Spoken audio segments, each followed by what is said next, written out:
Hello and welcome back to the Mystery Docket here at the Alexander Society podcast. I'm your host who's burning an Abraham Lincoln t-shirt, and with me here is Derek, who's got two nickels. Why do you have two nickels, Derek? Hold on, let's circle back to that real quick. Burning an Abraham Lincoln t-shirt? What the fuck is happening? It'll make sense later on in the show. I'm sure it will, but why is that so... God, this guy's fucking weird. This was gonna suck about this episode, is that we gotta balance the fact that this guy is fucking weird. We gotta laugh about him, to the fact that, God, he killed a lot of people. Jesus. He committed an atrocity. Jesus, this is a crazy amount of people. Yeah, it's not a happy story. Wait, what's the two? Okay, what's it? Remember what we were talking about if I had two nickels on the podcast? No, I fucking don't, man, because my memory is shit. You have two nickels because twice now we have done an episode and an even bigger, even more famous podcast has covered that subject right before we released the goddamn episode. Oh, that's right, yeah. So the first time was Killdozer with Lore Lodge. We actually recorded like a month before they released their episode and then released ours like a month after theirs. And then this year, last week, like I did like the episode before that they released, so like last Saturday or whatever, before we released our Waco episode, they talked about Waco on PKA Painkiller Already podcast, the one with FPS Russia. Yeah. Oh wait, that's the one with FPS. I didn't even fucking realize that. Yeah, Kyle is FPS Russia. Well, I've never heard of that podcast before, so. We've talked about it before. I know us talking about it was the first time I'd heard about it. I didn't realize that was the one with, or that it had FPS Russia on it. That's crazy. So, how have you been, Derek? How has your week been? It was pretty good. It was, it was pretty solid. It was very, very relaxed, like not a stressful week, and it was some dumb, like made up, like professional holiday for like my position specifically, and so everybody in my workplace got together, like got me gifts, like got me like a gift, and it was really nice, and it was very heartfelt and made me feel very wanted. It's the first time that I've ever gotten like an actual meaningful gift that wasn't just like a token, like, yeah, here's a pizza party, like what the. It's nice to feel appreciated in the place that you work. It's very good for morale, if nothing else. It is. But I really like this job. It sounds like a way better job than what you've had in the past, and they treat you a lot better than the other jobs I've heard of. They treat me so much better. It's so stop working for companies. Go find a university to work for, honestly. I mean, I'm not going to say universities are going to be... As long as Trump doesn't fucking cut their budget. Oh, yeah, we're going to... Yeah, especially because I work in, like, a medical school. Yeah, that's an actual risk right now. Yeah, and a couple of students are getting... A couple of students that I know are getting their visas threatened, yeah. Being deported because it's bullshit. So circle back around. Yay! I love being in a falling empire. Yeah, so I'm doing fine, but in the grand scheme of things, like, holy fucking shit. The world is falling around us. Yeah, our federal government just started arresting judges for not towing the line. So that's well, now I'm depressed. Fuck. You want to talk about terrorism? I mean, we can once I talk about my week. My week was very interesting because work, I go by work week, and so I'm technically on my Tuesday, so I'm going to talk about last week, not this week. I had to go basically my entire work week without my extra manager's help, like the manager above me's help, because, and I don't blame her for this, I don't mean that in like a bad way. She's been having some health issues, so she wasn't there. My work week is Thursday through Monday. She's off on Thursday, Friday. So yeah, I'm usually fine on that day, but she wasn't there Saturday, Sunday, or Monday. And I was like, oh, that's a little bit of help that I'm used to not having it. So that was stressful. And like, I could barely keep up with stuff because like I would walk in at 11 o'clock when they've already been going for 6 hours, and my stats would already be at the point where like, no matter what we do, we're not going to get them good. So I was like, well, crap. Yeah, shit, that sounds... Because they're like, I mean this in the most respectful way, they're like kind of like children. Like if they don't have someone watching, you'll cluster. Like it happens to everyone because like, hey, a small distraction here or there, and no one's there to be like, hey, we need to keep on task, it just adds up throughout the course, especially when you're on a time dependent thing like my area. But she's doing better. I'm glad. So, Derek, what are you drinking tonight? Oh, what am I drinking tonight? Just some leftovers. Not anything special. But so I pulled out the Deep Eddy Peach Vodka out of Austin. It's the 35%. Absolutely delicious. Deep. If you want like a flavored liquor, but you don't like artificial flavor, go check out Deep Eddy. All of their flavors like taste natural. I guess they are natural. That's because they are natural. But like they don't taste like it was just added afterwards. They don't taste fake like you're used to. Yeah, so got that for my shots. For my sipper, I think I got this a while back for the show, and then I just started drinking them like on my own. But this is Golden Road Brewing Mango Cart. It's a mango wheat ale. It's just a really nice light beer, and with like a mango flavor to it. Brewed out of LA and St. Louis, and it is it is 4%. So yeah, nice and casual. It's got a nice light flavor, and it's got that refreshing sort of fruitiness, and it's a really good spring summer sort of sipper. I really like it. I'm trying to I went with what's familiar and what I know will relax me, because this episode is going to be slightly more personal for me than... Yeah, I didn't grow up in that area, but I grew up hearing about it. They never got into the details nearly as much. They just always talking about, we got to remember the OKC bombing and all that stuff. But it was one of the frustrating things is like maybe they talked about it in depth a couple times, but like with how often it was mentioned, it was just kind of frustrating how little was talked about. Yeah. Anyway, Tim, what are you drinking? So tonight, after having had last week, and I did that extravaganza of going from brewery to brewery, the next one of the 4 set that I got is from American Soleria. It's Passion Dragon Boom Boom. Boom Boom. It's a smoothie sour. Ooh. Oh, that sounds like it'll be pretty good. Yes. Oh, hell yes. It's 8%. Oh, that's exciting. It's a sour ale brewed with passion fruit, dragon fruit, a marshmallow, lime, milk sugar, vanilla, and sea salt. Oh yeah, that sounds like it's gonna fuck. Oh yeah, I saw that at first and I was like, oh, that sounds like it fucks. Then I was checking out and I saw 8%. I was like, oh, that really fucks. That really fucks, and it's gonna fuck you specifically. Then, with the way I worded these rules, probably. So for my liquor, I am drinking American Honey. It's basically Wild Turkey's honey whiskey. It is a 35.5%. Yeah, this episode you just on the sipper you got like twice as much alcohol as I did. On the shots you're like just barely over mine, so you're gonna get more fucked up than I am, I think. We shall see, brother. So Derek, you want to tell them our rules this week? Yes. Yeah, You can go ahead and do them both since there's only 2. Yeah, so I'm going to be making some judgment calls here, which I reserve the right to do because fuck Timothy McVeigh. So anytime that I cringe internally, I will decide either a sip or 3 sips. And anytime I cringe aloud, we are going to shoot. Yes, sir. Speaking of shots, Prost. Cheers. So we're covering the Oklahoma City bombing and good old Timothy McVeigh. Yeah, the bad Tim. Yeah, so this is gonna hit a little closer to home for me because. So we've got 2 subjects today.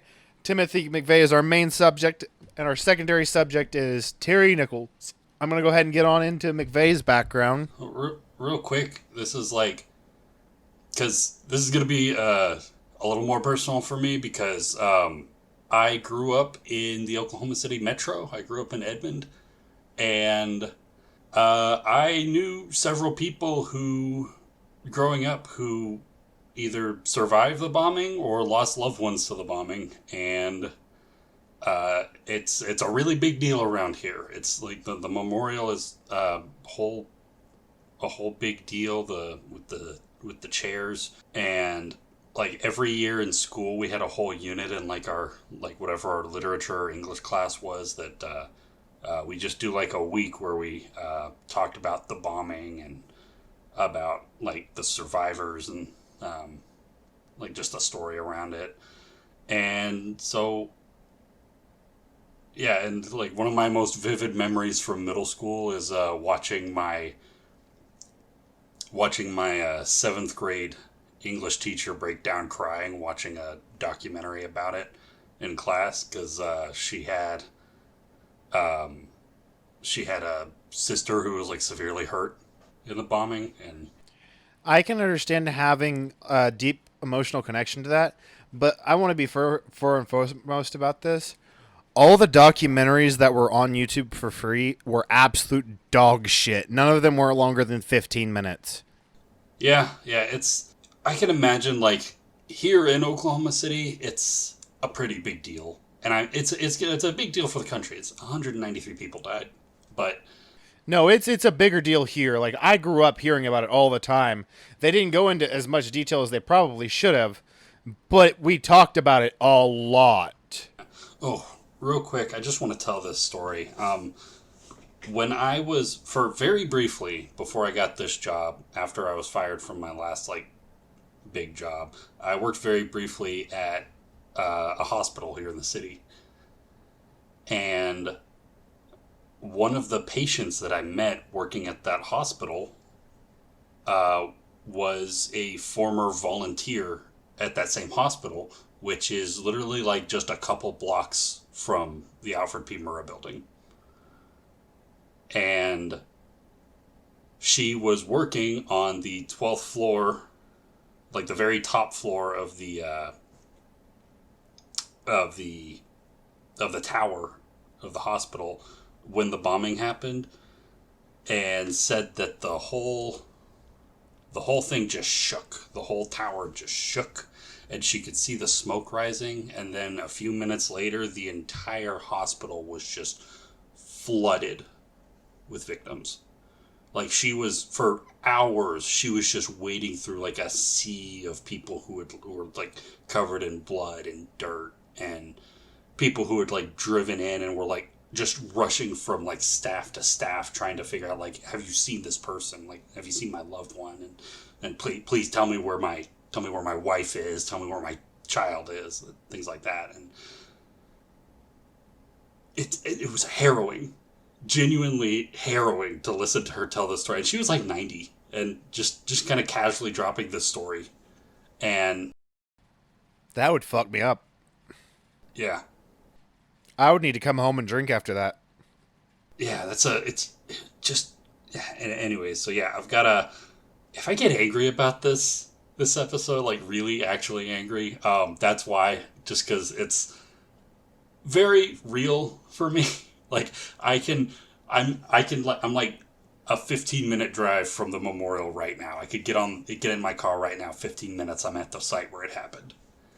So like, yeah, it's very in my face at this episode.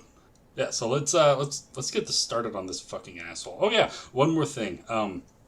My my bus driver in middle school was a part-time school bus driver, and her full-time job was driving buses for the prison in Oklahoma City. And she drove Timothy McVeigh to most of his trials, or most of his like court appearances. You mentioned that when we decided to do that, but that's fucking insane. Decided to do this topic. Yeah. So she met Timothy McVeigh personally. Didn't talk to him because she's not her fucking job. But I wouldn't want to fucking talk to that piece of shit either. yeah, he seems like fucking weirdo. That's what he is. But yeah, let's get into this fucking piece of shit. Timothy James McVeigh, born April 23rd, 1968, in Lockport, New York. Oh, he's from New York. Yep, he's a Yank. Is upstate New York? I didn't look at it on a map. Yeah, he doesn't strike me as a Long Island kind of guy.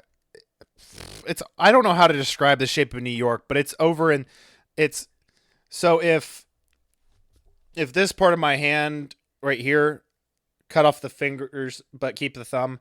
The thumb is the jut out part. He's in the tip of the top of the jut out part. Oh, okay. He's so he's at the Oh God, is he part Dutch? Oh no. No, He's Irish. I know, but I know that's an Irish last name. But like, is he if he's from if he's from Long Island? There's nothing that tells me he is Dutch. Oh, that would be tragic. Not the Dutch. He's the second of 3 children to his Irish American parents, Noreen, Mildred. Her nickname is Mickey Hill. And his father, William McVeigh. Yeah, honestly, with a name like McVeigh, he was either going to be a hero or do this. Like, there was really no in between. Probably. His parents split when he was 10. He went to live with his dad in Pendleton, New York. Okay, is that upstate or Long Island? Same general. It's the same area. It's just a different part of that, like, same county.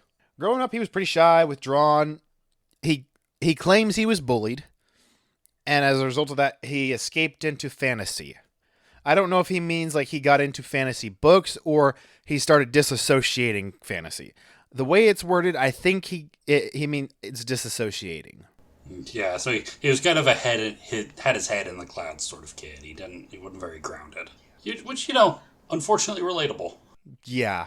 Apparently he Utterly unsurprising. has no luck with women throughout his entire life. He has one girlfriend when he was an adolescent, but he had no idea how to impress women. He literally told that to journalists. Yeah, like I said, utterly unsurprising. In high school, he got into computers, and he started hacking government systems with his Commodore 64. Oh, what the fuck? Wait, really? I got a lot of his background history, like adolescent stuff, from the Wikipedia. So don't quote me super like that, but a lot of days that Wikipedia is actually a lot better than it used to be because they lock down anything that has any kind of significance.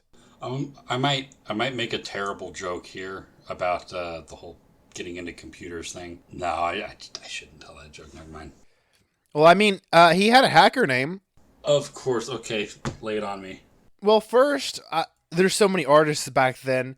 It was based on a song. Do you want to guess what genre the singer was from? I'm not even going to make you... No. Was it reggae? No. Was it ska? Please tell me it was ska. I wish it was ska. Damn it. This is like in the 70s. Oh, that's right, ska. I was thinking... The 80s. Sorry, 80s. Because he graduated in 86. Sorry, my brain is still thinking like the 90s. So like... Yeah. So no, his hacker name was The Wanderer, taken from the Dion DiMucci song. Never heard of that. I don't know what that is. I don't know if that's a cringe, but I'll take a sip for it. I mean, picking your hacker name based on a song is pretty cringe. He was voted most promising computer programmer in his senior year at Starpoint Central High School. Most promising computer program. They making stuff up just to put people in the yearbook back then was really just like that. That's not something that is recent. That's something that's been around as long as yearbooks have been around, isn't it? I mean, I don't think I got a single one of those fucking titles. Me neither, but that's because my graduated class was like 650 people. So like We had 30 fucking 6 people. yeah, I never had a chance in hell of ever getting one of those because I just did not have enough friends. He had pretty poor grades until his graduation in 86. In high school, his grandfather introduced him into guns, and he fell down that alt-right pipeline fucking hard. Yeah. I'm talking, he read Soldier of fucking Fortune. Yeah, they found, spoiler alert, later on when he was found, they found pages from Siege. I'm not familiar with that one. Siege? Or wait, yeah, it was Siege. Okay, so there's two main books that kind of, if I remember correctly, there are 2 main books that kind of like helped and like radicalize them. One of them was Siege, which was basically like a neo-Nazi handbook. It was basically like a bunch of theories on like how neo-Nazis can do like an insurgency to foster in like a white supremacist utopia in the United States. And then the other book was the Turner Diaries, which is a fantasy about a great like white people revolution where they launch a race war and just purge every non-white person from the country. Damn. Yeah, and he is confirmed to have read both of those books, and I think they found pages from Siege like photocopied in his car when he was caught. Um, so he very frequently went to Bryant and Stratton College before dropping out. It doesn't say how long. I think it was less than a semester because everything else. When I looked up Terry Nichols's one, they indicated he was there for a single semester. So I'm assuming less than a semester. Um, he dropped out to become an armed security guard. You know those like armed vehicles. He became a security guard for one of them. Interesting. I mean, His coworkers noted that he was obsessed with guns. yeah. Okay, this is. Excuse me. It's the. It's from. This is the kind of place you would expect like the gun enthusiasts to be, and even his coworkers were saying, "Hey, he's kind of a little bit cuckoo for guns." Yeah, it's one of the points from Umberto Eco's Or Fascism. One of the point, like if you see this characteristic, it's possible the fascism is present. Psychosexual obsession with weapons. I would not be surprised if he got turned on by it, because one of his coworkers recalled an instance when he came to work looking like Pancho Villa wearing bandoliers. Okay, three. Oh fuck the bandoliers. Okay, 3 sips. Fuck. No wait, that was vocal. That was a vocal groan. Yeah, yeah. That was a fuck. It was the bandoliers that got me. Fuck. Yeah, I thought you were going to be able to handle the bandoliers, and I thought it was going to be a 3 sips, but no, it got you. No, yeah, that got me. Prost. Cheers. So, what does the security guard obsessed with guns do next, Derek? Oh, does he? Does he start? He's either like super reclusive, or wait, no, he joins the military. That's what he does. Yes, he joins the military. He joins the fucking army for the Gulf War. Of course he does. And then he finds out that actually seeing guns in action for what their intended purpose is actually like it really fucking sucks. I don't think it discouraged him one bit, considering what he does later. I don't think it discouraged him. I think it changed his perspective on guns to be way less healthy than it already was. This man could get unhealthier with guns? Color me surprised. I mean, yeah, see, people die will do that. there's nothing healthy about watching people die. So at the age of 20 in May of 88, he enlists and goes to basic and AIT at Fort Benning, Georgia. And he gets reprimanded pretty early on for purchasing a white power t-shirt at a Ku Klux Klan rally where they were objecting to black servicemen wearing black power t-shirts around military installations. Yep. That's 3 sips. I knew that was going to be 3 sips from you. God, it's always so obvious. Like, they didn't give a shit. The only reason they gave a shit that black servicemen were wearing black power shirts was because they didn't want black people in the military in the first place. Yeah, this is exactly that. That's exactly the reason. He ended up being the top scoring gunner with the M242 25mm cannon with the Bradley firing vehicles. I don't know anything about that. M242. Hold on. Let me look it up. I should know this. Hold on. Oh, okay. Yeah, it's a mounted autocannon. It's a 25mm. Basically, like it's when you want something with a high rate of fire, but like so like when you're mounting machine guns on top of fighting vehicles in the U.S. military, your options are either anti-personnel, which is going to be like your 30 or your usually like your 30 caliber, which is your M2, or you get your M242, which is 25mm. That's more for like anti-material. So like you use a 30mm to shoot people. You use an M242 to shoot cars and stuff like that, or you shoot through walls. Yeah. So it's during this time where he meets Terry Nichols, his future accomplice / co-conspirator, who happened to have been his platoon guide. Mm-hmm. 13 years his senior. Okay. Oh god, there's so many jokes I could make that I just would not come off right that I want to make so bad, but He ended up getting involved in the Gulf War. He was deployed during Operation Desert Storm. During interviews later on in life, he makes a lot of claims during about his service. They're probably all bullshit, or at least way overinflated. unsurprising. Apparently, he did receive several service awards, including the Bronze Star, National Defense Service Medal, Southwest Asian Service Medal, Army Service Ribbon, and the Kuwait, I think, Kuwaiti, Kuwait. Is that how Kuwait's spread? The Kuwaiti. Yeah, Kuwaiti Liberation Medal. yeah, because that's how the Gulf War began. Was Saddam Hussein's Iraq invaded Kuwait and occupied it, and so the U.S. Army came in and bombed them so hard their public services never recovered. He wanted to join Special Forces, but withdrew on the second day of his 21-day assessment. Apparently, in his letter to his supervisors, he said he was not physically ready, and decided to leave the Army and was honorably discharged in 91. Yeah, that it happens. That's most people who try to go into special forces. It's very, very intensive from what I've heard. So, honestly, no shame in that. Yeah, was this like a Ranger regiment? It just said Special Forces. It's the Green Berets.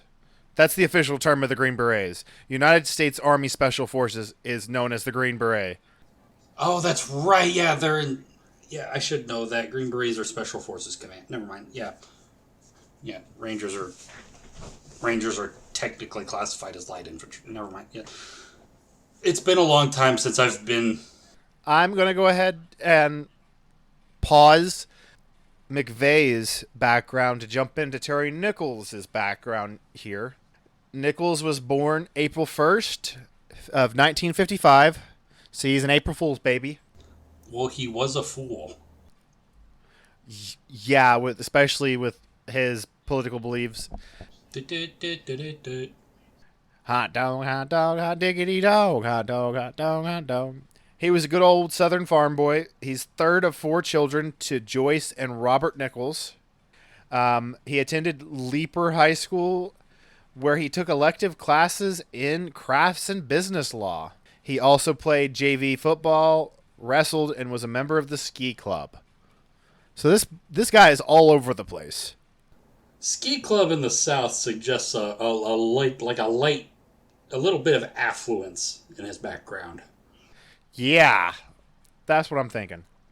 He completed one term at Central Michigan of 13 hours is what I read, but I didn't want to go into what it actually listed out what his classes were, but not really relevant. He actually dropped out because his brother Leslie was badly burned in a fuel tank explosion, and he dropped out because he offered his skin for grafts. Oh, that's heavy. That's a lot. Yeah, that's very intensive. That's crazy, actually. Like, man, I wish his story stopped. That actually makes. I wish his story ended there, because the only reason he comes up because he used to be kind of friends in the military, but then once he dropped out of the military, he lost contact with the fucking domestic terrorists. But no. Yeah, if his story just ended here, that's genuinely heroic. That's fascinating. That's hell yeah. In 76, he moved to Colorado to try and be a real estate agent.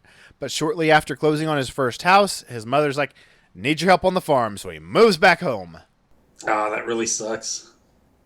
In 1980, he gets married to twice divorced mother of two, who's 5 years older than him, Lana Welsh. Yeah, that's fair. And in order to escape that marriage 8 years later, at the age of 33, he enlists. I like how you framed that. In order to escape the marriage, yeah, I think watching hundreds of thousands of civilians burning to death in Iraq is better than this marriage. Well, I guess, yeah, Desert Storm had started by this point, but still, Yeah. I think getting yelled at by drill instructors is a superior state of being that involved in this marriage. That genuinely, that's got to be like the most stepdad energy I've ever heard in my entire life. Well, during his marriage, he ended up having one son, which leads to him having to drop out of the military for a hardship to care for his son because they were fighting over childcare. Because she requests for a divorce within the first year of his military service. Unsurprising. That's a tale as old as time. Yep. Then 2 years later, guess what this motherfucker does? What is the most 90s thing to do when you're single?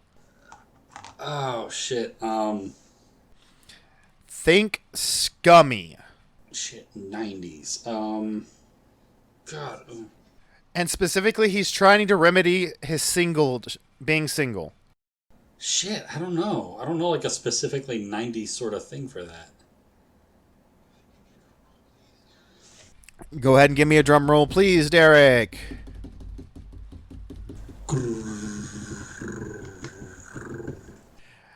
He gets a mail order bride from the Philippines. Oh fuck! I know. Yes. Yes. Yes. That is 3 shots. Or 3 shots. 3 sips. I was about to say, God damn, you took that way harder than I expected, Derek. Okay. Here's why you might call a shot on it. You want to guess her age.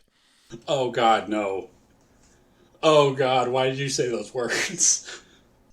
So keep in mind, at this time he is 35. Oh, is she? Oh, is she of age? Nope. God damn it. Okay, I'm shot in the dark. 17. She is 17. God, fuck. Okay, that's a shot. God damn it. Hold on. This might make you cringe more. Sorry. She's already pregnant with another man's baby. Oh God, no. No. God. Cheers. Okay. You know how fucking stereotypical it is to have, because no, well, just I was thinking more like, because this guy's a neo-Nazi, like he's a white supremacist, and he has an Asian wife who is underage. That is so on the nose. It's very, very on the nose, and I'm just like, wow. That is like, just stop feeding the like. You're already a Nazi. Pick a lane. Like, stop feeding. Why do so many Nazis fill the stereotypes so goddamn well? And you're just like, and you guys don't see the problem here? Yeah, it's like Beyond just not getting that their views are shit, like, you can't see your own red flags, really. At least the ones that are not, like, oh, very fundamental of your core personality of, like, being a Nazi, but still. Yeah, it's like all of the neo-Nazis on Twitter with, like, anime profile pictures, except this guy could actually get laid. Moving on to child murder. Oh my god, dude. Potential child murder. Potential child murder? I think we're in a situation where you're saying, even if you have to preface it with potential or alleged, like, we've taken a left turn somewhere. Something's seriously wrong here. He's a neo-Nazi whose mail-order bride showed up with another man's child in her belly. What do you think's gonna fucking happen, Derek? I know. I just don't like it.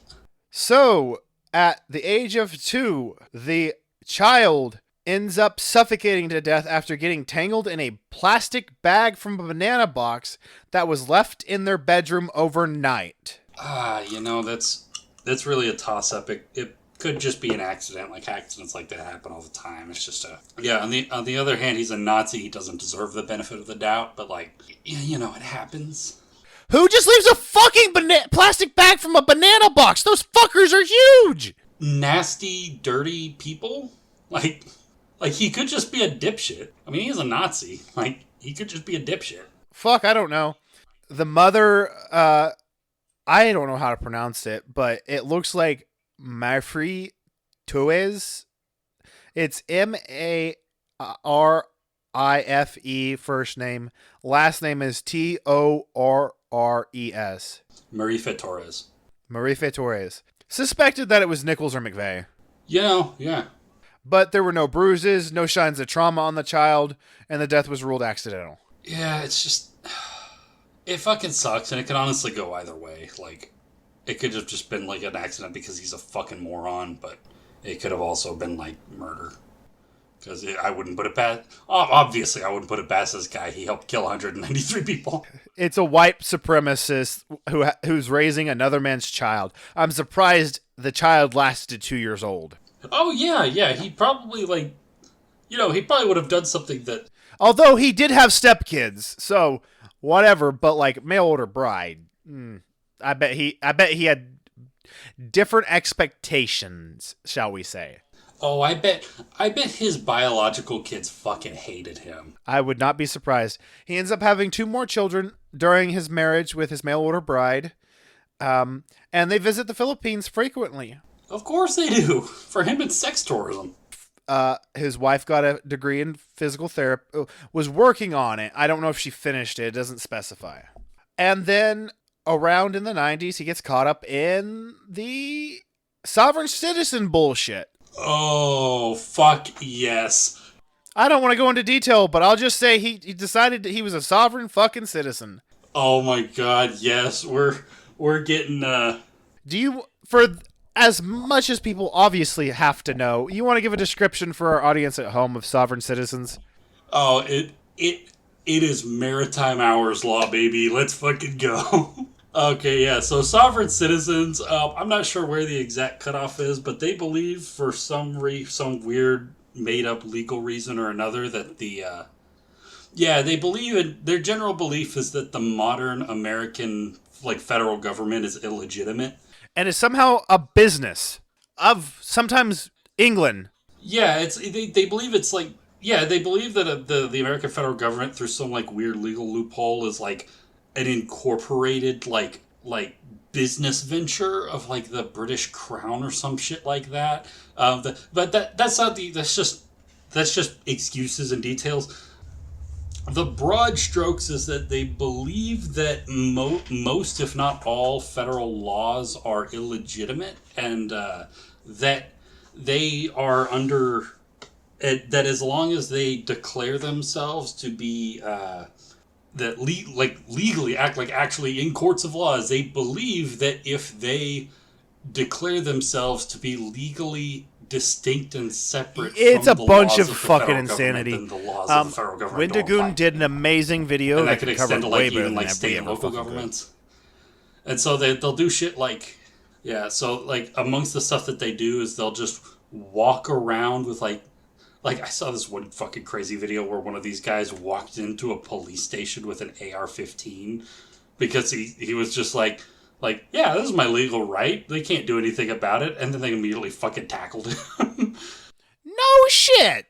And then they'll like refuse to get their driver's license. They'll refuse to get their driver's license. They'll refuse to get their cars. Or they will refuse to license plate.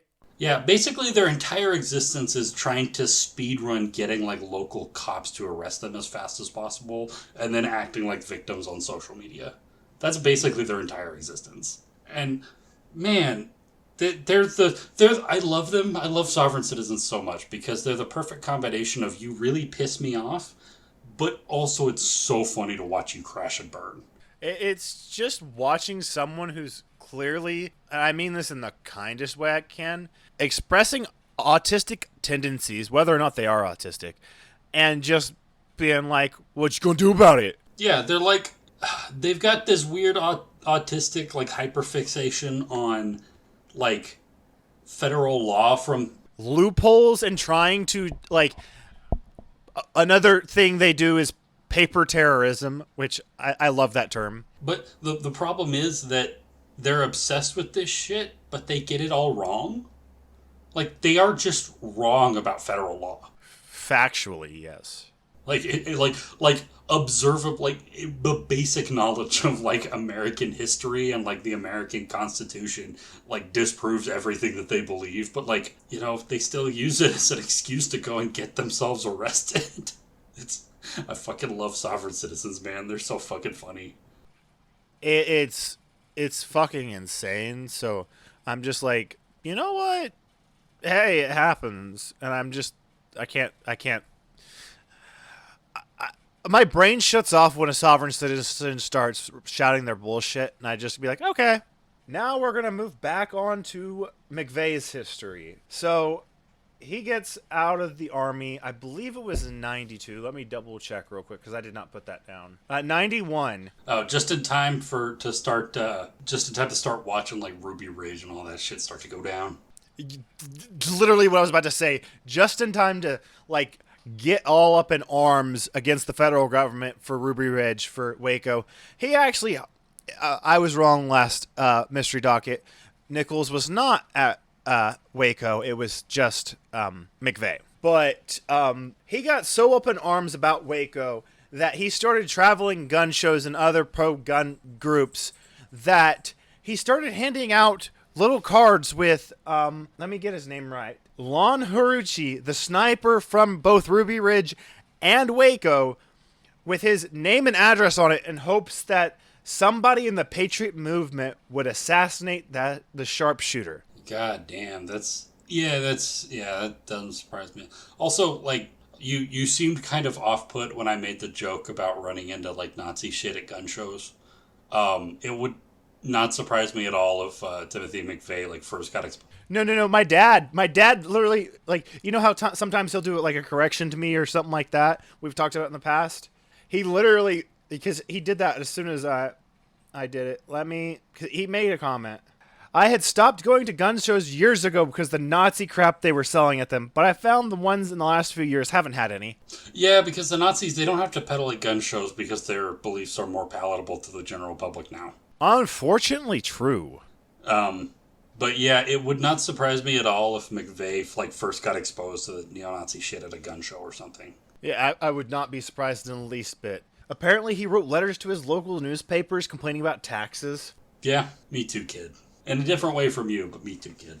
Apparently at one point he had a big-ass map where he thought nuclear attacks were going to strike, like likely to be hit. Oh boy, we're getting into the real crazy, like, this is a real turning point for Timothy McVeigh. He could have gone down the alien route, or he could have gone down the bombing the Alfred P. Murrah building route. And he chose the latter. And it's during this time that he lived with Michael Fourier in Kingsman, Arizona, which this person was considered an accomplice that knew about the bombings and helped with the scouting of the vehicle. And apparently he helped with, because I didn't even see him as, like, I remember him being mentioned, but I didn't really look into him a whole lot. He helped laminate the fake driver's license for the truck rental. Ah, interesting. Apparently he got a reduced sentence for testifying against McVeigh and Nichols and got 12 years in prison and fined $75,000. Fuck him. And he was released in 2006 and sent immediately into witness protection. Yeah, not surprising. Oh, and this is just me laughing at the government real quick. Apparently there was a John Doe number 2 was a big part of this case. Uh-huh. And he never existed. Wait, what? They thought there was another person who was there when McVeigh dropped off the vehicle, and they were just looking into shit too hard, is the best summary I have of it. Okay. Well, if, yet another example of federal incompetence, but at the same time, like, if there's going to be one case that you look a little too deeply into, like, it's going to be one of these. I mean, as of right now, it's still considered one of the largest domestic terrorists. It's the largest domestic terrorist attack in U.S. history. Yeah. Basically, he decides, like, I'm gonna make a big show showing the government evil, big government bad, and he comes with he spitballs a bunch of ideas back and forth. Eventually, he settles on the Alfred P. Murrah building, and he went back and forth with a lot of different ideas on that. But you want to know why he decided to go with the Murrah building? It wasn't because it was the one with the daycare, was it? No, but this reason is almost as bad. Oh boy. He chose the Murrah building because he expected the glass to turn into a really good shrapnel. Oh, fuck. That's almost as bad. Oh, Jesus. Boy, I'm really sad, actually. That's genuinely upsetting. You had to think about it before you reacted, so I call that a 3, but you're still the miser. Whatever, I'm gonna take 3 sips, because I need the alcohol. Oh, fuck, I didn't see that one. He also believed that the open space around the building would provide better photo opportunities for propaganda purposes. You know what sucks is that he was right. There's some really good high quality pictures of, like, you could find a lot of like really good pictures that show the damage done by the explosion. It's like he was right about that. Unfortunately. Oh, actually, I'll tell it later. Never mind. Do you know what was so significant about the day he picked out to actually do the attack? Oh, it was the anniversary of Waco, wasn't it? It was also the 220th anniversary of the Battle of Lexington and Concord. This fucking asshole. Holy shit. God, this piece of shit. God, he's such an asshole. I hate him so much. Fuck. So, starting in August of 94, they started gathering the materials for the bomb. They rented out a shed to build it in. He got 9 explosions from a gun collector in Arkansas. Then, in September, he bought 40 50-pound bags of ammonium nitrate, which fertilizer. That's why it's it's the same shit that the IRA made their car bombs out of. He actually bought another 50-pound bag in October. You need to never have too much ammonium nitrate. Then he robbed his gun collector friend that he got the explosives from for $60,000 worth of guns, gold, silver, and jewels. Man, with friends like these, who needs the federal government? And they did it in his van, the gun collector's van. God. He also wrote a letter telling the gun collector that it was the government who had done the robbery. No, I distinctly remember you putting a gun in my face. He planned to construct a 5,000-pound bomb with 5,000 pounds of the ammonium nitrate fertilizer with 12,000 pounds of liquid nitromethane and 350 pounds of Tovex, which is a water gel explosive. So if you include everything all together, including the 55-gallon barrels that they put it in, the bomb was 7,000 pounds. Jesus, that's so much. That's so big. Holy shit. They also staged his car, which was a 1977 Mercury Marquise that was yellow. Which I didn't know Mercury was a subsidy of Ford.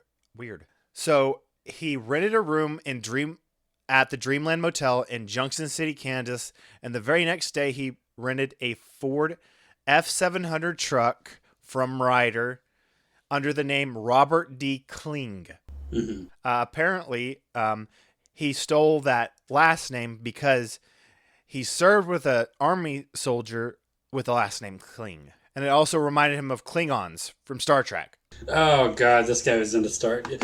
That was on the 14th that he did that. Then on the 16th, they drove to OKC, where they planted the car, which was the getaway car, and he pulled his license plate off. That comes back to bite him later. Remember that. He put a sign, "Please do not tow, will move by April 23rd, needs battery and cable." Basically, they faked it saying, and they also put the note covering the VIN number, "Hey, it's broken, it needs battery and cable, we'll move it by the 23rd. On the 17th through 18th is when they actually build the bomb. And then I've heard 2 different times on the original planned bombing, like, set off. I originally heard it was supposed to go off at noon, but Wikipedia says it was supposed to go off at 11 originally. Mm-hmm. But impulsively, McVeigh decided that he wanted it earlier in the morning, so more early morning people. I can't remember the reasoning that they decided to do that. Because everybody would have been gone to lunch at noon. That makes sense, but I mean, like, you're still going to have people don't all start at the same time. When would it be 10:30 is what I would have shot for personally. I would have shot for when people were getting off to lunch, so like 11:50. Like 1, 2 o'clock, I would probably gone around there. Actually, why are we backseat coaching this domestic terrorist act? I mean, he specifically wanted to get the most people possible, and we're judging him for not thinking it through hard enough. So at 9:02 on April 19th, 1995, McVeigh drove the truck into the Alfred P. Murrah building, and just as it was opening for the day, he stopped on the way in to set his 2-minute fuse, and then gets out after he parks it and just walks away. Yeah, fuck. And it goes off. Offhand, do you remember the lives lost and injuries, or do you want me to read it out? I know it was 193 dead. No. 168 people died, 19 of them being children. Fuck, I thought it was 193. Where did I get that number from? Fuck, I don't know. I bet you people debate numbers back and forth sometimes because, like, hey, these people died a little bit afterwards, blah, blah, blah, blah. Can I tell a story real quick? Sure, go for it. You're more connected to this than I am. Yeah, I can't believe when I was talking about this earlier, I completely forgot about this, but it just came back to me. But when the bomb went off, just a couple blocks away it actually just recently closed down last year, but it was a bakery called Brown's Bakery. And the owner of Brown's Bakery was this guy named Randy Brown. When the bomb went off, the shockwave shattered. It was just a couple blocks from the Murrah building. It was actually right next door to St. Anthony's, the hospital that I used to work at. Okay. But when the bomb went off, the shockwave destroyed all of the windows in the front of this bakery. And Randy ran out of his bakery to see what had happened, and he saw the smoke plume, and so he ran the couple blocks into the building after the bomb had gone off, and he saw the destruction, and the first thing he did was he immediately ran in and he started pulling people out. That man is a hero. He started digging through rubble, and he pulled 3 people out. And a couple years after this, he and his wife Joyce had a son, and his son was my best friend in elementary school. That man is a fucking hero. He is, yeah, he's a fucking hero. I went to his funeral when we were in 4th grade in 2007, and it was, but yeah, whenever I'd go to this house, he had like a shadow box with like a news clipping of like the front page of the Oklahoman had his name on it, and he had been awarded a key to the city. That man, I think a lot of the times keys to the city are like kind of bullshit propaganda pieces, but that man fucking deserved it. Yeah, he was a fucking hero. It was one of the most difficult moments of my childhood was going to that funeral. It was especially seeing my, anyways. But yeah, I think that's probably my most personal, because I knew him. Like he would take us bowling, and like we'd hang out and like watch like one of the memories I have of him is we'd watch King Kong, and he'd like laugh at all of the terrible special effects and stuff like that. And the 2004 Jack Black King Kong? That might have been it, actually. I think it is, because it was my first introduction to King Kong, and it was... I think actually we had a whole marathon where we watched all of the different King Kongs, including like the oldest ones. I wish my parents had got me up on more classic like monster movies, like The Thing, King Kong, Godzilla, the Nightmare on Elm Street, and all those. Like, well, it's not just monster movies, but you know what I mean, like classic movies in that kind of genre. But they just really didn't. But yeah, Randy was one of my.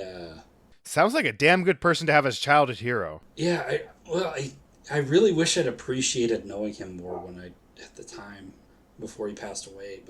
But yeah, it's stories like that are kind of the cultural memory of the bombing here in Oklahoma City. We don't talk about Timothy McVeigh all that much. We talk about the people who survive. We talk about the people who either who lost loved ones or the ones who ran in and started pulling people out, who did first aid, started save people's lives, things like that. That's what we talk about. We need to do better about that. Like, we don't focus. We focus so much on the death, and we don't talk about the unsung heroes, the people like during 9/11 who went in, like all the firefighters that took the time to travel to New York to pull people out and make sure people actually lived afterwards. Like we all mention them in like the broad sense, but we never like get down like, no, this was so and so, and they were a goddamn hero. This is so and so. They saved this many lives because without them, they would have been lost. I'm really glad to have known Randy. I'm really glad that I had that opportunity to know him and to have that kind of connection to this kind of, because as much as I talk about, like, you know, I'm a Texan. I'm a very proud Texan, but I did grow up in Oklahoma, like in the OKC metro, and that it's this story and all of the connections that, like, the personal connections that I have and that I know about the bombing, that's like makes me kind of, it kind of reminds, it brings me back to earth, and it reminds me that, like, yeah, this is my community. Like, these are my people. Like, I have an immediate connection to this, and I can't forget that. But yeah, that's what we remember about the bombing. That's what we remember about this moment. Yeah. So, in the world's greatest coincidence, my biggest defining thing, if there is a fucking higher power, this is him acting in this instance. Not long after the bombing, while he was driving on I-35 near Perry, Oklahoma, in his 1977 Mercury, McVeigh gets pulled over for driving without a license plate. Boy, buddy, man, he really could have just gotten away with it, couldn't he? Like, if he just threw that fucker back on. If he hadn't been such a fucking prick and left his license plate on, he might have been able to get lost in the wind, but they still would have known it was him, I think. Because when he rented his hotel room, he used the fake name, but he used his real address. Oh, buddy, why would you half-ass that thing specifically? That or it was the rental, one of the two. Why would you half-ass that specifically? Like, that's insane. So, the state trooper notices a bulge underneath his jacket and arrests him for illegal possession of firearm and driving without license plates. I'll do it. And here's the part where Derek's gonna cringe out loud. He's wearing a t-shirt. Oh, no.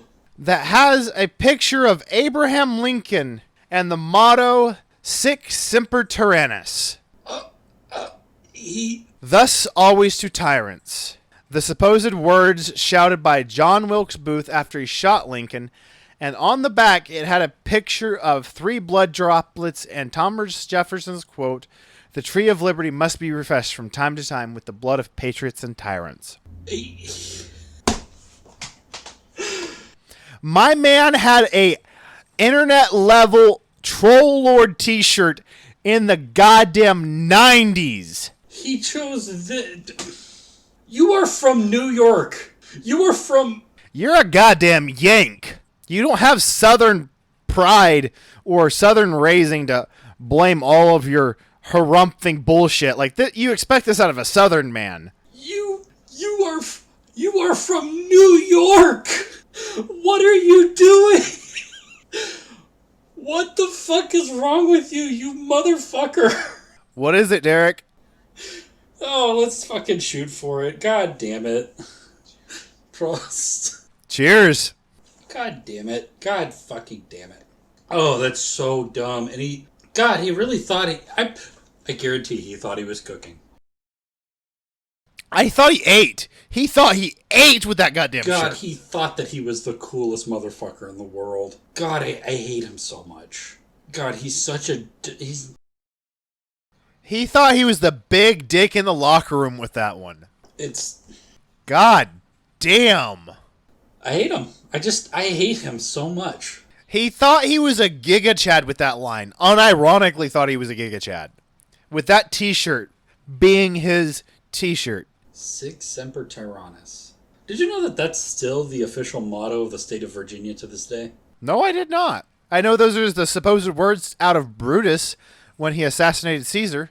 Yeah, that's why it was originally adopted by Virginia and after the Revolutionary War, because a lot of 3 days later, they realized, hey, McVeigh's the person we're looking for, because they get the forensics sketch artist to go ahead and create a sketch, and the manager of the Dreamland Motel is like, yeah, that's fucking McVeigh. Yep. Yeah, it'll do it. God, this motherfucker. The documentary I watched, which was the on YouTube, I found the one video that was over 45 minutes, over 40 minutes, sorry, was Ben J History, and that's the main one. I also listened to the CNN documentary too, and he just gets caught like right away. He was actually just about to be released for his like illegal gun and license plate charges, and they're like, hey, hold him a little bit longer. Okay. And they're like, we're interviewing you for the bombing. And it just goes downhill there for him. August 10th, so a whole 4 months later, he is indicted on 11 federal counts, including conspiracy to use a weapon of mass destruction, use of weapons of mass destruction, destruction with the use of explosives, and 8 counts of first-degree murder for the deaths of law enforcement officers. Okay, say those again. Hold on, I think I missed something. Use of a weapon of mass... conspiracy to use a weapon of mass destruction, use of a weapon of mass destruction, destruction with the use of explosives, and 9 counts of first-degree murder for the deaths of law enforcement officers. Wait, so is that for like federal agents that were, or like federal employees that were killed? They were in the building. They were in the building. Yeah, there was an FBI. Yeah, because there was an FBI field office in there, wasn't there? There were multiple like 3-letter organization building like offices in that building. February 20th of 96, change of venue is granted. Oh yeah, I don't know if I mentioned this, but the reason that there were 19 kids that were killed, it was 19, right? Yeah, They had a daycare. I just kind of assumed people would use context when we mentioned the daycare, but yes, on the second floor there was a daycare, and the 19 child deaths were because of the daycare. Anyway, sorry, go on. On February 20th of 96, change of venue was granted, and it's transferred for Oklahoma City to Denver. Interesting. You want to know the kind of cojones that was on McVeigh? Oh, God. All right, lay it on me. He instructed his lawyer to use the necessity defense. Necessity defense? Fuck you! Fuck you! You murdered 168 people, including 19 kids, out of necessity, you piece of shit? Fuck you! Fuck you! Necessity? I think that's a shot. That was an extreme response from Derek. Let me pour another shot. Necessity! Oh my god, I am... Oh, Jesus fucking Christ! That was a visual, like that was a visceral response out of Derek, audience. Wow. I saw Derek's, like, chest leap forward before he did. Oh my god, I'm so mad right now. I'm genuinely upset. Obviously, because that was fucking insane. That was an insane thing to say. Fuck you. Cheers.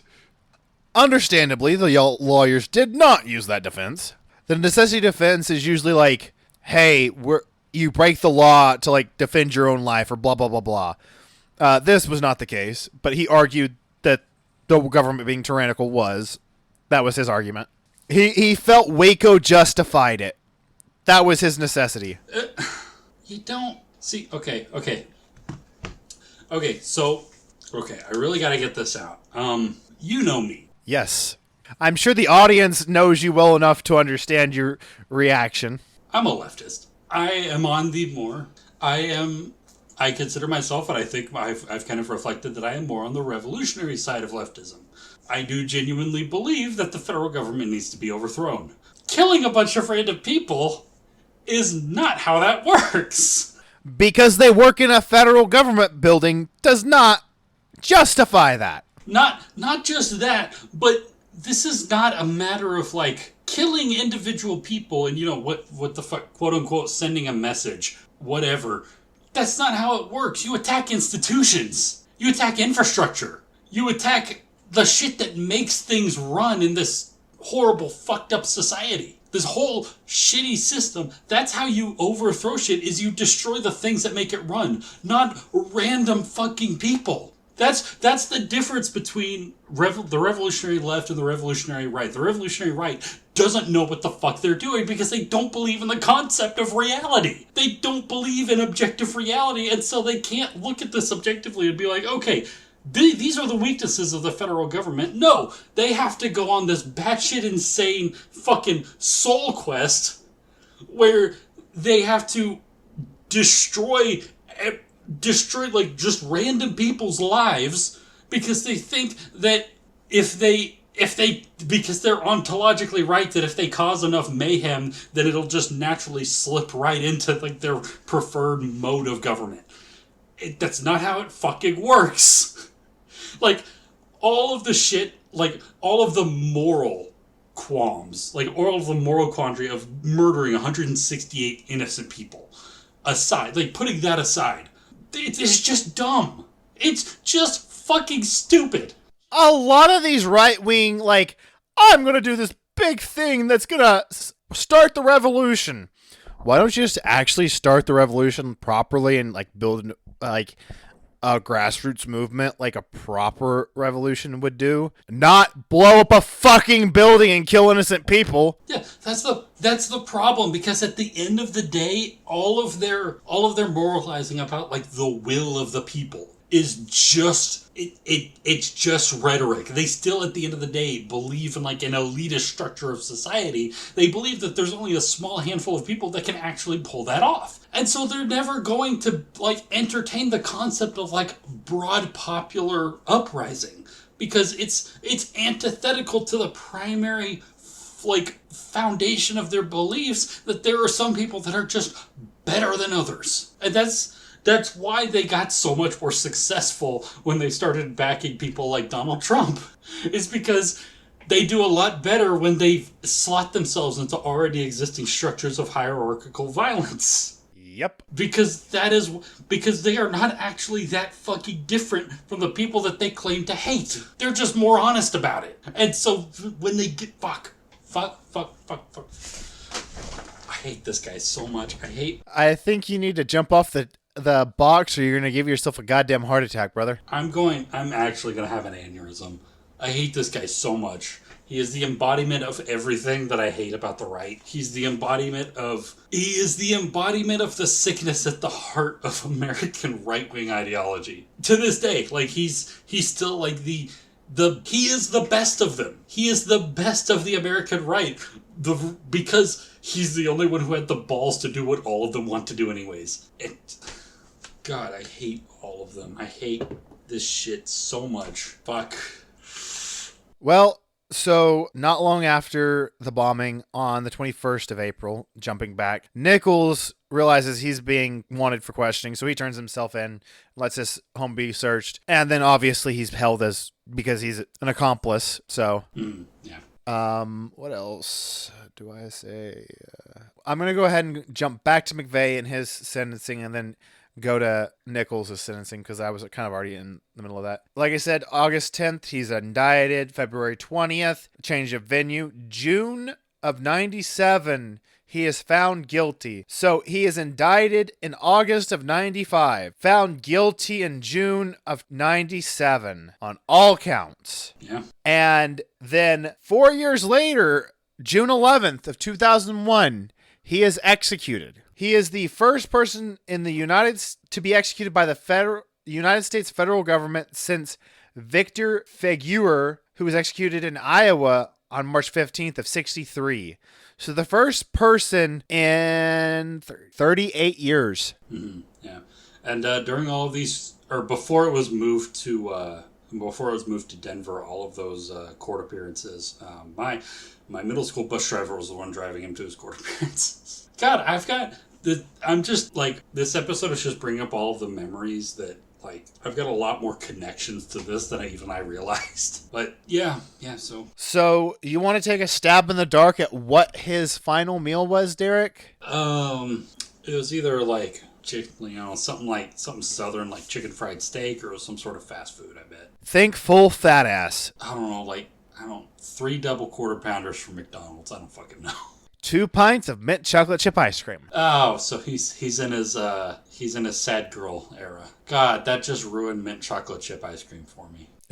I refuse to touch it with a 10-foot pole. No, I love mint chocolate chip, and now I can't have it anymore because I refuse to have anything to do with Timothy McVeigh. Damn, that sucks. So Nichols was also found guilty, but they got deadlocked over whether to give him a death sentence. Did he help? What exactly did he help?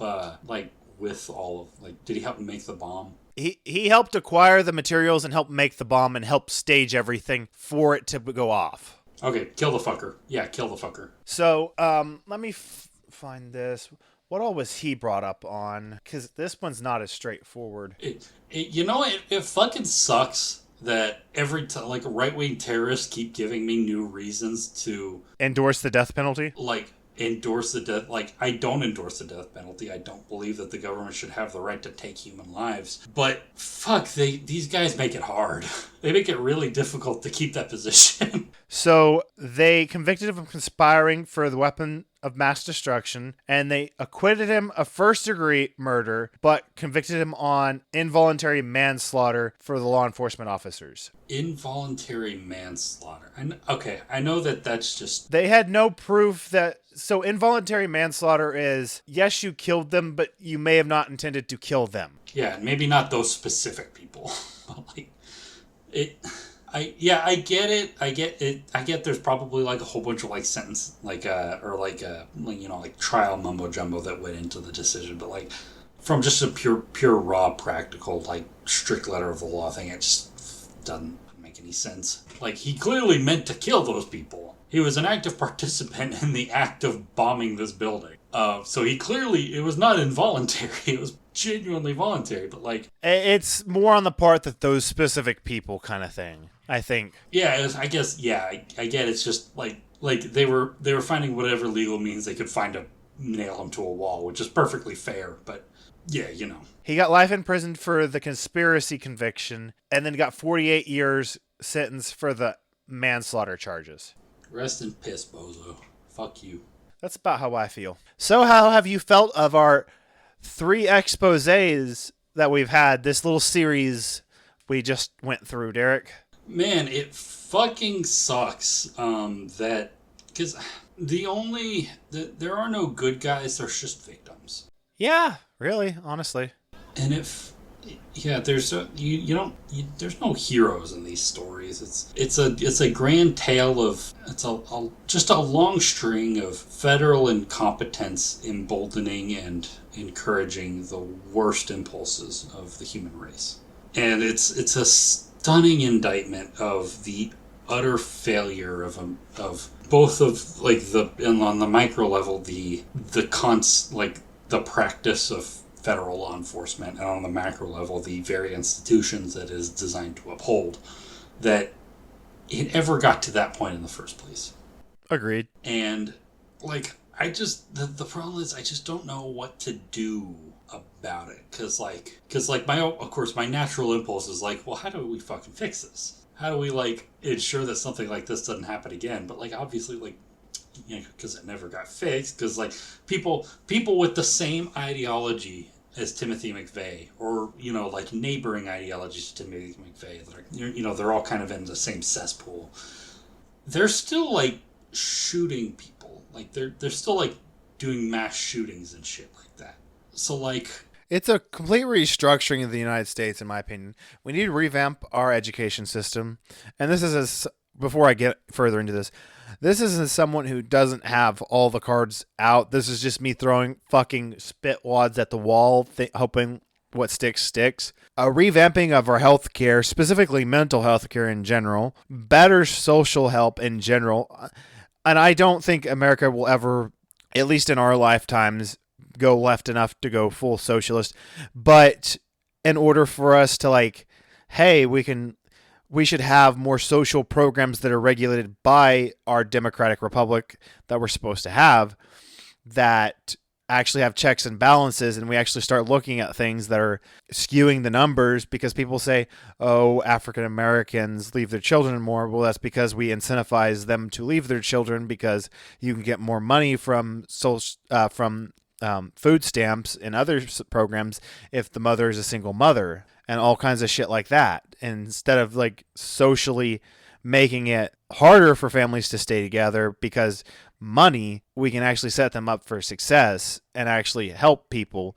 But we have to get over this, well, you need to pull yourself up by the bootstraps, when we can just make tools available for everyone. So there's one thing that gives me hope. There's something that I've been thinking about. This is going to sound completely off topic, but I'm going somewhere with this, I promise. I've been reading a book recently called Iron Kingdom, and it's actually one of the sources that I used for our Frederick the Great episode.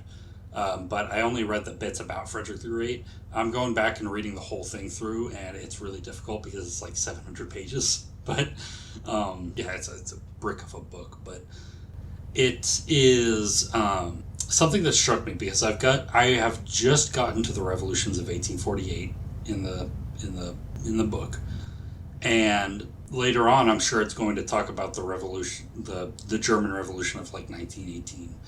1919. The Kingdom of Prussia was, we have these stereotypes about, like, there are just some countries, like, it's something that I've seen about the United States before, that, like, the country is just too far gone. It's, the people are too, like, inundated with, like, these horribly reactionary ideas to ever hold like genuine. We can't create real change. We can't rely on like the people of this country to create real change because they're too inundated with these horrible like reactionary ideas.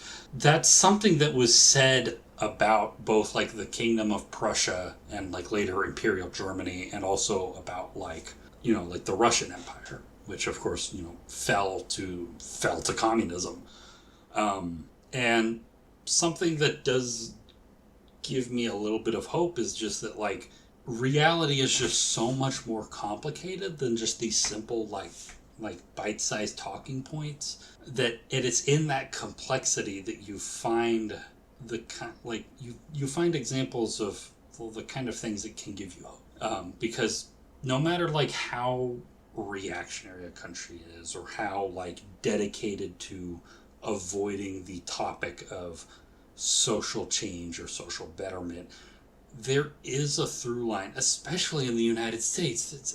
It runs all the way to the very beginning of this country. There's a through line of a genuine desire to create a better society, and no amount of reactionary violence, no amount of domestic terrorism, no amount of like government repression is ever going to like take that away. That's just something that we gotta hold on to. Because like the way that you stop domestic terrorism like this is you give people an alternative. They don't need to hate the government. We just need to make you make better government. I think you've mentioned this before, not this directly, but we've talked about before, there are a bunch of easy as shit ways that the government could fix things for everyone that would make our capitalist government right now, that kind of feels like it shits on the lower class as much as it can, more bearable, more, hey, this isn't like evil the way we perceive it. Yeah, and that's the complicated thing, is that like as much as I hate the federal government, there are some things that it does that like if they did more of it, it would be a genuine social good. That's the issue. Genuinely, like I think the cure to this type of like violence, this type of like just domestic upheaval, is turning the government into a thing that like is not like directly involved with the lives of like everyday people, but it's just like it's something that is always there, that that you can turn to when you need help. Having the government, just have a government office just like sit there in your community and don't do anything else. But the moment somebody needs help, if they lose their job, or if they have more like kids, if they end up having kids that they're not able to like necessarily take care of financially, they can go there and get the help that they need so that they can live, so that they and their families can have like a secure and fulfilling life. That's how you solve this shit. Like, is just having institutions there that can help people in their times of need, and then in all of their ways just staying the fuck away. Like, that's the kind of government, Yeah. like that's how you solve like anti-government sentiment. Like, the government is there to help you, and then in every other instance of your life they stay the fuck away. That's how you solve this shit. And that's how you make people's lives better. That's how you make people more secure, more happy, more mentally healthy. That's how you relieve just that's how you America right now is just a sore, an infected sore that's full of pus, and it's going to pop. And that's how you relieve the pressure. Is you turn the government into a thing that exists at the leisure of the American people. And that's how you avoid the kind of shit that results in killing 168 innocent people. Just the amount of shit that happens, that if we had been more compassionate and caring throughout U.S. history, fucking astounds me. If we had just stopped and been like, hey, maybe we should help these people out, would have never been a problem. I'm just like, yeah, that's why I don't take a lot of social science very seriously, even though like social science is the bread and butter of leftists like me, is because so much of it has resulted in conclusions like we need to be more violent on the poor in order to really like that's how you preserve like social order. Is you really show the poor like what their place is. And that's the conclusion that a lot of social scientists end up coming to. It's even the conclusion that like a lot of liberals end up coming to, which is like, you know, liberals are supposed to be the ones that are dedicated to like, you know, objectively observing reality and molding a society based on that, and they just don't, and that's why socialism exists. But yeah, that's how you solve this shit. Is you make a society where all of the resources and all of the labor and all of the necessities of life are guaranteed just by virtue of the fact that you were born. And any institution that can guarantee that and can provide that, even if it is a government, even if it is a state, like that's how you solve this shit. And the fact that there are so many people in power that are unwilling to entertain that concept is just, it's why the whole fucking system needs to be fucking torn down and rebuilt. agreed. It's amazing to see, hey, here's the easy answer, and people like, there's no way that's the answer.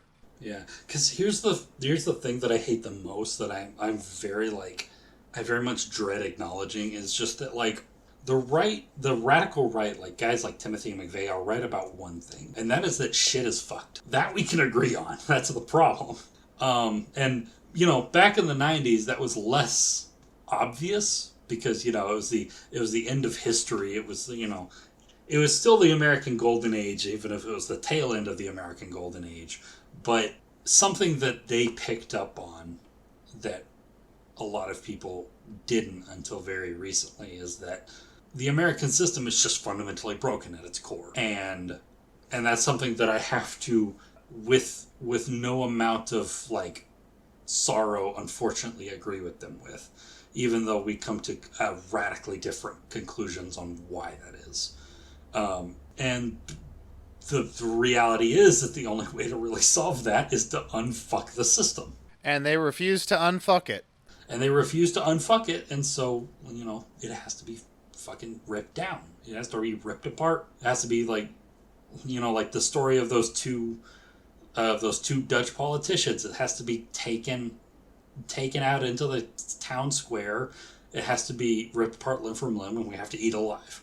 Like that's the only way we're gonna survive this shit. But it can't be done in the way that people like McVeigh want, because that's a recipe for failure. That's gonna create a world that is worse for everybody, and people like McVeigh they recognize that shit is fucked, and they use that as an excuse to take out I think it's an excuse to take out their violent urges that they had already. Yeah. And, a good way, a society that is built around the concept of, if we build a society where you need to help each other in order to survive, is a society that is incompatible with the concept of hurting huge numbers of people in order to create social change. It's just incompatible. It can't happen. And that's why I'm a socialist, is because a society where people consciously and actively rely on one another for survival is a society that creates the social conditions for human betterment. That's just the objective reality. And anyways, I fucking hate Timothy McVeigh. I hate I agree. We got so many people saying, "Hey, you're covering Ruby Ridge, you're covering Waco, you're doing McVeigh next, right?" And I was just like, you know what? So many people expected it. We might as well fucking do it. Yeah. Yeah, it's a good tail end to this whole story.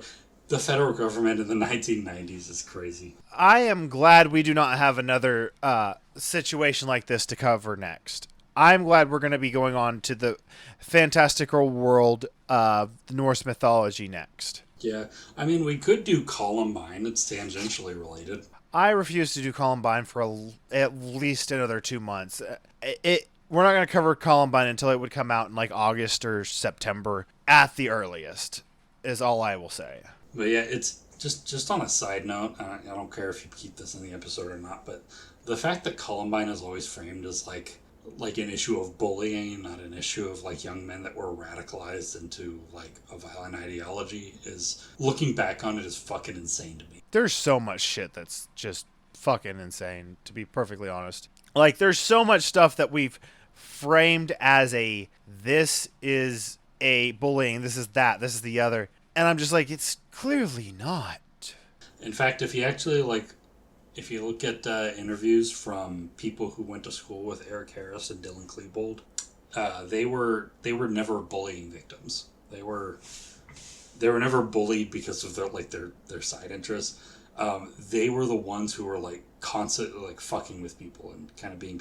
They were never popular, but they were never popular because they were the kind of people that were bullying, but they refused to acknowledge it, so it was low-key bullying, and then when they got called out on it, they thought they were getting bullied right back. Yeah, they were just they treated everybody like shit, and then they acted like victims when people responded in kind. And that's the exact kind of person that shoots up a school, to be completely honest. Having known people that considered shooting up their schools, that is just the kind of person that considers shooting up a school. It is. It's just... Yeah. It's just really fucking frustrating, and we've been talking a little bit in circles, so your final thoughts, Derek? Fuck Timothy McVeigh and fuck all the people that influenced him. Agreed. So, Derek, where can they find you? They can find me on Blue Sky at Visigoth. The O is a 0. Yeah, I keep forgetting that it's not the same as my Twitter account. Ugh, excuse me. Tim, where can they find you and the good stuff? They can find me at Tim A.K. Otis on Blue Sky, and they can find the podcast on Facebook and Instagram at the Alexander Society Pod, on Blue Sky at Alex Society Pod, and on Twitter at Alexander Society. We haven't posted in a long while, and I really need to fix that, but I've kind of fallen out of TikTok for a little bit. I'm hoping to fix that soon. And if they've liked what they've listened to, give us a rate and review on their streaming platform of choice, and we will see them next time.